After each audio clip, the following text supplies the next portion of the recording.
morning, car people. Hope you all had a lovely bank holiday. This is the second video for you this week. The first one went out yesterday of my adventures on Bank Holiday Monday, where I sold the blue Golf R. When I say sold, that was an agreed sale. The customer has a part exchange and a private number plate on the car, and so it's going to take a week before we can actually do the handover. So a little tip for anyone that is in the market for changing their car and you have a private plate: if you get your ducks in a row first, then the car can be sold at the point of wanting to buy a new one.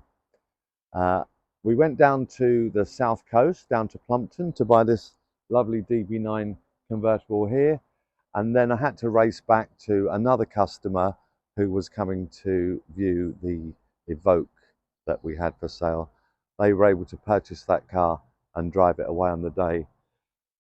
So today I'm off to a place near Bristol to buy another DB9 convertible, and we're going to take this one to Aston Martin Pangbourne, which is en route, and get this car checked over and serviced before it goes on sale next week. So for the second time this week, you're going to come with me on the journey, see me buying a DB9, and then don't know what will happen later in the video, but hopefully get it back here, and that will be the second one for this week. There is another video coming up on Saturday where I'm about to go to Belfast to buy a third DB9. There's a lot of DB9s coming at me this week. Only last night I had an email from another channel viewer who's interested in selling a manual car. We're currently in discussions about that. So all DB9'd out at the moment, but if you have anything else for sale, I do still have my buying boots on. If you'd like to contact me, please do. Let's get on the road, get this over to Pangbourne, and we'll see you en route. Right, we're coming into Pangbourne now. A little bit of traffic as we get around this funny little width restriction. Viewers of the channel will know that I regularly come over to Aston Martin in Pangbourne. They look after me here. And whilst there are a myriad of specialists out there, when the car like this has an entire Aston Martin main dealer service history, I don't want to break it. So I'm happy to pay the premium to have that main dealer stamp in the book. Let me put the phone down now as we get through this gap and see you at the showroom. Right, here we are. Young lad out on the forecourt here, valeting a car for someone. A few Lamborghinis over there, but we don't have any time for that today. Going to go into the showroom, get this car booked in for the service. Right, we'll just give you a brief showroom tour while we're in here, waiting for the service guy. We've got 2018 AMR Roadster, that's a nice thing. This is it British Racing Green? I don't know what the colours are now, but very smart DB12 Volante. Look at this satin colour car, the new Vantage Coupe. Just talking to the salespeople, these have been extremely popular. They can't get enough of them. Blue DB12 Coupe. And then over here we've got the DBX. This looks quite a smart one. It's very low. Wheels look huge. Got some carbon on the side here. I think this purple car is usually in this area because it's the handover bay. So yeah, they've always got some lovely stuff in here. I enjoy coming here. We'll do a follow-up video actually when we come to collect the car from service, but now I need to get on the road and go and collect this car from Bristol. Okay, so I've arrived in a place called Keynsham, which is near Bristol. The car is on the drive and looking spotless. We're lucky that the weather is holding up because it did rain just about half an hour ago, and never buy a car in the rain. So the owner, Anthony, is with me. He's behind the camera. He's not terribly keen on being in front of it, but he is mic'd up. So he's just going to walk us around and tell us why he's selling it. So if we go down the offside here, it looks remarkably clean car. You pointed out one minor scuff on the bottom of the wheel there, yeah, which needn't have even been mentioned. Oh, okay. And you know what I look for when I buy these cars, they suffer from corrosion around the side strakes here, on the wing mirror arms, on the wiper blades, also around the door handles. And this car is with the exception of a few creases on the fabric hood, which only to be expected, then it's in fabulous condition. I'm thrilled with it already. You pointed out the Tiny tiniest little bit of of marks something there, yeah. just on the, I mean, we don't even need to mention it, do we? The car is exceptionally clean. It's got Michelin Pilot Sport tyres, which is fabulous. Yeah, they are fabulous It's tyres. got the clear rear light upgrade, which is attractive as well, brings it up to date, makes it look like a slightly new model. It's going to come on this plate as well, which takes the age away. It's a 2006 car that's done 50,000. Just under, yeah. Yeah, and yeah, you'll see me drive this back, and when we get back to Stream Cars HQ, I don't think there's very much to do to it at all. The flies are attracted to it, aren't they?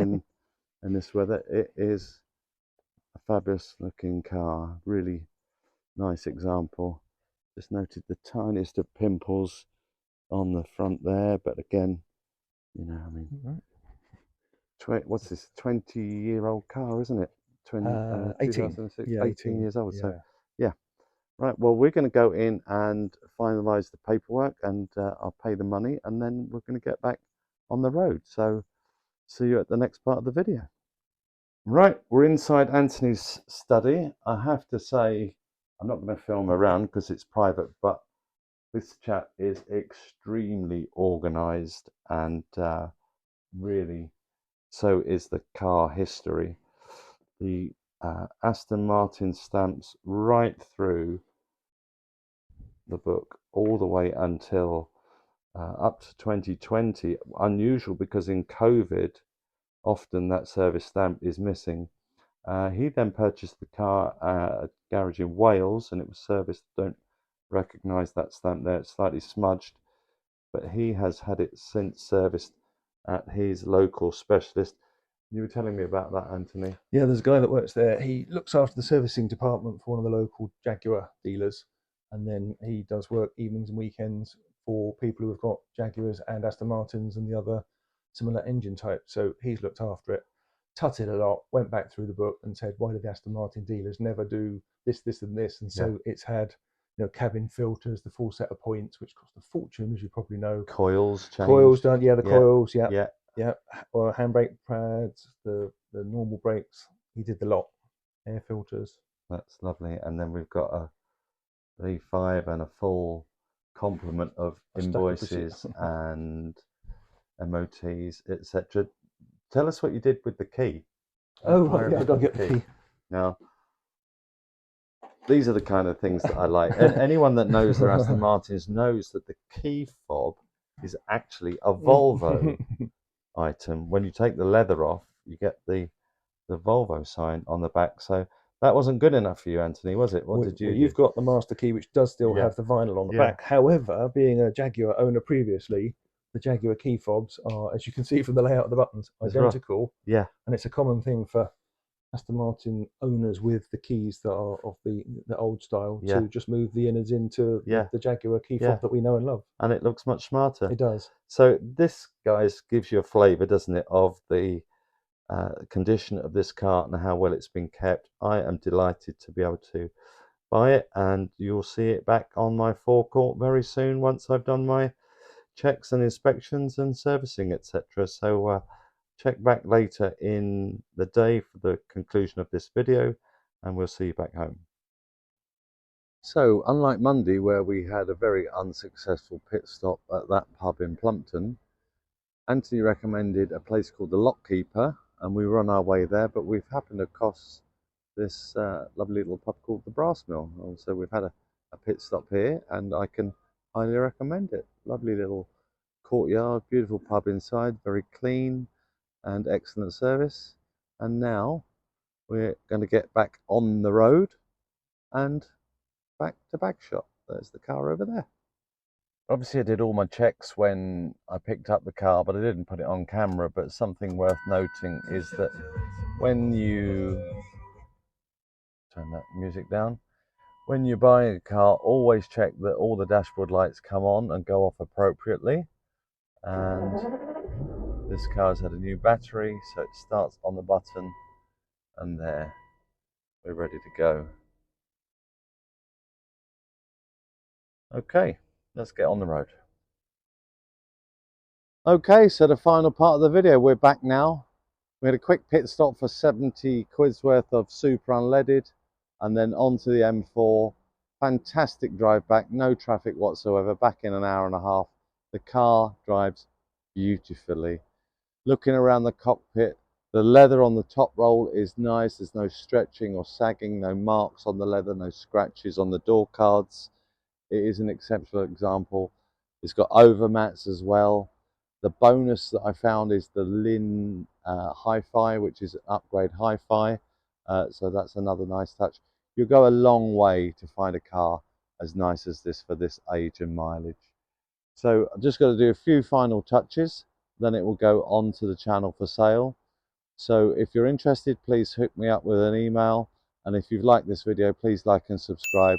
You'll get to see videos as they come to the channel when the cars go on sale. Thank you once again for watching, and stay tuned for our video on Saturday when we're off to Belfast to buy a third DB9. Thanks for watching.